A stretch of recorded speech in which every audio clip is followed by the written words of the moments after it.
Sveikas. Taigi, dabar yra 10 vakaro ir šiaip tokiu metu aš varau miegoti. Tačiau dabar sėdžiu čia, filmuoju YouTube video, man dar liko paskaityti knygą, pamedituoti, suvalgyti viską, ko šiandien dar nebaigiau valgyti ir tada galėsiu pagaliau eiti miegoti. Tai aš manau discipliną ir dabar aš atpirkinėju visą tai, ką aš šiandien praleidau, nes per visą dieną realiai tiesiog pramiegojau ir po to variau į darbą. Tai nepadariau nieko, ką buvau sau pažadėjęs padaryti, išskyrus tai, kad nuvariau ryte į džimą. Tai apie tą discipliną šiandien ir pakalbėsiu, kaip dabar aš prisiverčiu save daryti visas tas užduotis, kurias sau pažadėjau daryti, nors esu labai mieguistas, esu labai pavargęs, esu alkanas ir mielai tiesiog gulčiausi miegoti. Tai pradėkime nuo to, kad noriu, kad mes abu kalbėtume apie tą patį, tad greitai paaiškinsiu, kaip aš suprantu discipliną, tiesiog, kad visi žiūrovai, kas žiūrite, tiesiog kalbėtume bendra šneka ir suprasime, apie ką apskritai viskas čia yra. Tai mano nuomonė, disciplina yra toks gebėjimas ar įgūdis nekreipti dėmesio į tai, kaip tu jautiesi atlikdamas kažkokį veiksmą. Arba kitaip tariant, kai tu sugebi prisiversti daryti tai, ko nenori daryti. Nes motyvacija, kas yra dažnai painama su disciplina, yra priešingybė. Kai motyvacija yra, kai tu nori kažką daryti ir dėl to tą ir eini daryti. Dažnai, žinoma, mes motyvaciją įsivaizduojam kaip tokį dalyką, kur žmogus kopia į kalną su vėliava ir toks pasaulį užvaldo ir panašiai, bet motyvacija gali būti paprasti dalykai. Gali būti motyvuotas greičiau baigti darbą, kad galėtum varyti namo ir suvalgyti tą sausainį, kurį turi pasilikęs. Tokie paprasti dalykai irgi gali būti motyvacija, lygiai taip pat paprasti dalykai gali būti ir disciplina. Tai per visą dieną mes turime daug tokių momentų, daug tokių sprendimų, kur arba mes pasikliauname savo jausmais ir priimame tuos sprendimus, arba remiamės logiką ir discipliną ir priešinamės tiem jausmam, kurie, sakom, kažkaip kitaip elgtis.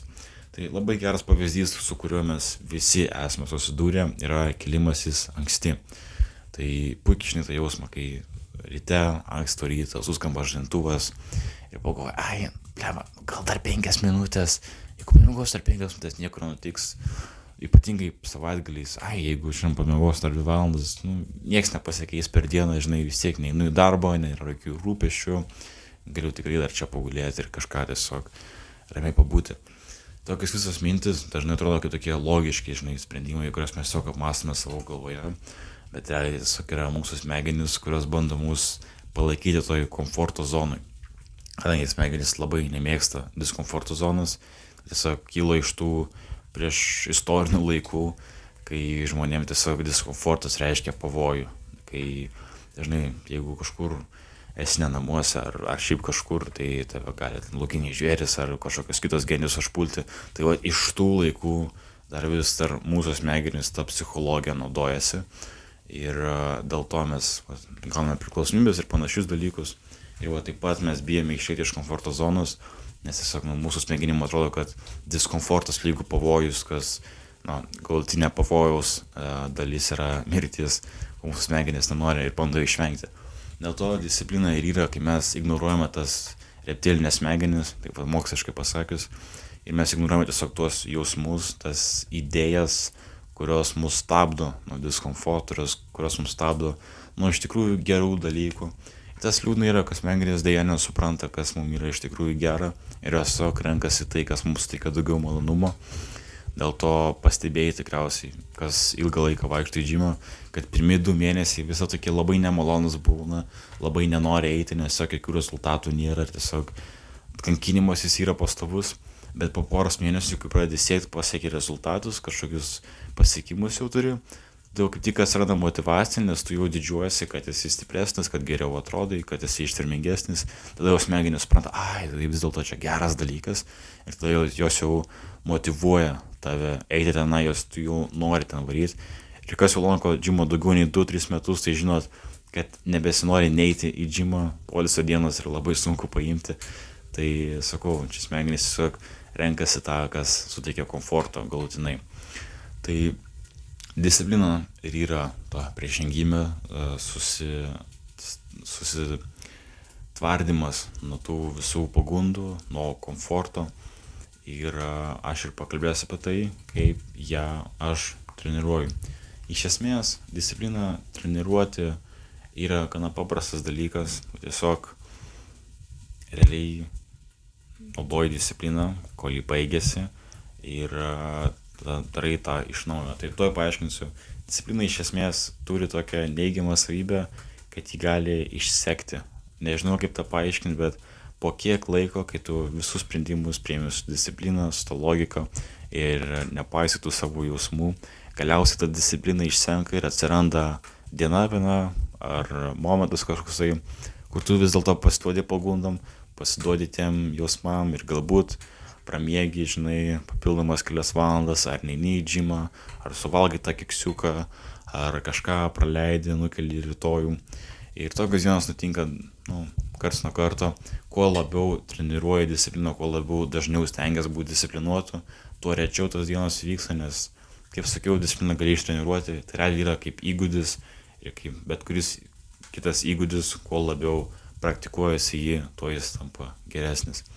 Tai lygiai taip pat ir čia, jeigu kiekvieną dieną vis stengiasi būti labiau disciplinuotas ir priimti tuos sprendimus logiškai, taip kaip tau iš tikrųjų bus geriau, ne taip, kas suteiks daugiau komforto, tai kuo toliau, tuo labiau ir tapsi labiau disciplinuotas. Bent jau kaip aš pastebėjau, tas nutiko man, ypatingai per pastaruosius kelias mėnesius, kelias savaitės, tas puikiai pasimatė mano gyvenime. Ir aš manau, kad tai įvyko dėl vienos priežasties. Tai su disciplina yra problema, kai mes kartais net pažįstame, kada mums jos reikia. Ta būna situacijų, kada mūsų vidinis pokalbis tiesiog atrodo kaip įžvalgos tam tikros, kažkoks įvertinimo situacijos. Lygiai taip pat, kaip sakiau, ryte kartais būna atrodo, tai jeigu dabar pamiegos ar 30 minučių, tada visą dieną bus energingesnis. Jeigu dar pamiegos 5 minutės, nebus nieko blogo, vis tiek padarys tos darbus. Tokie visi dalykai, tos visos idėjos atrodo logiškos, jos realiai atrodo kaip tiesiog tam tikros geros įžvalgos, tačiau tai tiesiog vėlgi mūsų smegenys bando mus pritraukti prie komforto. Ir kai tu supranti, kad, disciplina yra, kai man atliks visos šitos mintis, bet aš vis tiek eisiu daryti tai, ką man reikia daryti. Ir tu paimi ir atsikeli iš lovos ir eini daryti, atsikeli darai, ką tu reikia daryti. Tai, kad atpažintum tą, tas yra gana sudėtinga, ypatingai, kai ilgą laiką tiesiog pripranti prie to pasidavimo emocijom ir kas labai padeda, tai yra fiziniai priminimai. Tai savo bute aš turiu apie 4 fizinius priminimus, kad reikia būti disciplinuotu, reikia nepasiduoti tiem jausmam. Mano pirmas yra kaba tenai, tiesiog ant popieriaus parašyta pakentėk iki sausio. Tai kodėl pakentėk ir kodėl iki sausio? Aš turiu porą tikslų, kurios noriu įgyvendinti iki sausio. Tai susiję labai su YouTube ypatingai, taip pat su sportu, galbūt biškį su mokslais. Ir pakentėk, kad, praeiti pro tas visas nemalonias situacijas, pro tos visus išbandymus ir vis dėlto vengti to komforto, kuris mane atitolins nuo tų visų tikslų. Taip pat esu pasikabinęs didelį popieriaus lapą, kur tiesiog didelėm raidėm parašyta disciplina. Ir vėlgi tai yra vieta, kur aš pabudęs puikiai matau tą vietą. Ir tas užrašas, kadangi didelis, manęs puikiai perskaito. Aš sako pabudęs prisimenu, visos šitas mintis, kurios man sako, kad dar pagulėt lovoj, jos yra tiesiog mano smegenys bandančios mane privesti prie komforto. Bet aš žinau, kad tas komfortas man nepadės siekti mano tikslų. Ir skaitau tą užrašą, matau discipliną ir galvoju, man čia reikia disciplinos, man reikia ignoruoti tos jausmus, aš paimu ir atsikeliu. Tada, kai aš turiu tą užrašą, mano atsibudimo kaip rodiklis pagerėjo, ta prasme, kad aš žymiai dažniau pradėjau keltis tada, kai man reikia keltis, netgi tomis dienomis, tai netgi galbūt biški realiai daug man atrodo nelogiška keltis, pavyzdžiui, savaitgaliais, kai nėra nei mokyklos, nei darbo, aš galiu džimą eiti bet kada, bet vis tiek laikausi tos rutinos, laikausi planą ir keliuosi, kada nustatau. Taip pat turiu užrašą, ko aš noriu nusipelnyti, ko tu nori nusipelnyti. Ir šita visa idėja yra, kad iš esmės didžioji dalis dalykų mūsų gyvenime, ką mes turime, mes jau tų dalykų nusipelnėme. Tai patogus labiau pavyzdys yra, jeigu turi viršsvorio, tai tikriausiai tu, nesportavai, gal mažai judėjai, per daug valgiai, ypatingai nesveiko maisto. Ir jau taip gavosi, kad tu tapai viršsvorio, kad gavai viršsvorio, galima sakyti, kad tu to nusipelnėjai. Jeigu tau šiandien skauda galva, ar esi kažkoks išsiblaškęs, ar nesigaudai kažkaip, gal nereikėjo praleisti porą dienų tik tokio skrolindamas, reikėjo gal normaliai pamiegoti, gal gerti daugiau vandens, gal pabūt daugiau lauke, saulėje, apskritai, gal gilino oro. Na ir vis dėlto tu tikriausiai nusipelnėjai to jausmo per savo tos visus kitus veiksmus. Lygiai taip pat, jeigu tu esi puikioj formai, esi sportiškas, atletiškas, ištvermingas ir stiprus, tai tikriausiai įdėjai labai daug darbo džime ar šiaip kažkur sportavai ir pasiekei tokį rezultatą ir tu jo nusipelnei, nes tu tikrai daug darbo įdėjai. Lygiai taip pat, jeigu pasiekiai kažką versle, irgi tikriausiai labai daug sunkių naktų teko tiesiog pradirbti, kad pasiektum tų rezultatų ir tą sėkmę, na ir tu tos nusipelnei. Tai aš savęs klausiu, ko aš noriu nusipelnyti ir tada pagal tą tikslą žiūriu, ko man reikia padaryti, kad aš to tikslo nusipelnyčiau. Tai vienas iš tų dalykų, kaip pavyzdys, aš noriu nusipelnyti 100 prenumeratorių iki sausio, kaip sakiau, sausas. Ir aš pagalvojau, ką man reikėtų daryti, kad aš tikrai nusipelnyčiau 100. Na ir mano atsakymas gana paprastas, kelti po vieną video į dieną. Dėl to aš ir sėdžiu 10 vakaro, jau tikriausiai pusė 11 ir filmuoju šitą video. Po jo dar aišku, eisiu skaityti knygą, pamedituoti, pavalgyti, ką man reikia suvalgyti. Ir tada jau tik leisiu savo eiti miegoti. Nes kaip sakau, aš taip ugdausi discipliną, aš toks stengiuosi pilnai padaryti viską, ką aš su pažadėjau. Ir nors labai nemalonu, aš tikrai labai noriu miego ir esu labai pavargęs, bet vis tiek pereinu per tą visą skausmą ir vis tiek atlieku tas visas užduotis, kurias aš savo pažadėjau atlikti. Tai va, na ir paskutinis toks mano fizinis priminimas apie discipliną yra tokia kaip lentelė, kaip grafikas, kaip schema, kur yra linija, kuri iš pradžių eina horizontaliai ir tada pakyla. Ir rodiklė pačio linijos pradžioje, kuri vis dar horizontaliai ir parašyta tu. Ką tai reiškia? Tai paprasčiausiai, kad dabar reikia ilgai dirbti, galbūt jokio progreso nesimatys, galbūt bus labai ilgas, nuobodus, varginantis, neatpildo darbas, bet galiausiai vis tiek jis atsipirks ir galiausiai vis tiek gaus tos rezultatus ir pasieks tos pasiekimus, kurios noriu pasiekti. Jeigu tiesiog nepasiduosiu ir toliau laikysiu savo plano, laikysiu rutinos ir judėsiu link savo tikslų, tai tikrai juos pasieksiu. Tokie pas mane 4 priminimai. Taip pat ant savo kasdienių įpročių matavimo lentelės. Aš esu biškinį galbūt negražiai ir necenzūriškai pasirašęs, bet toks yra užrašas.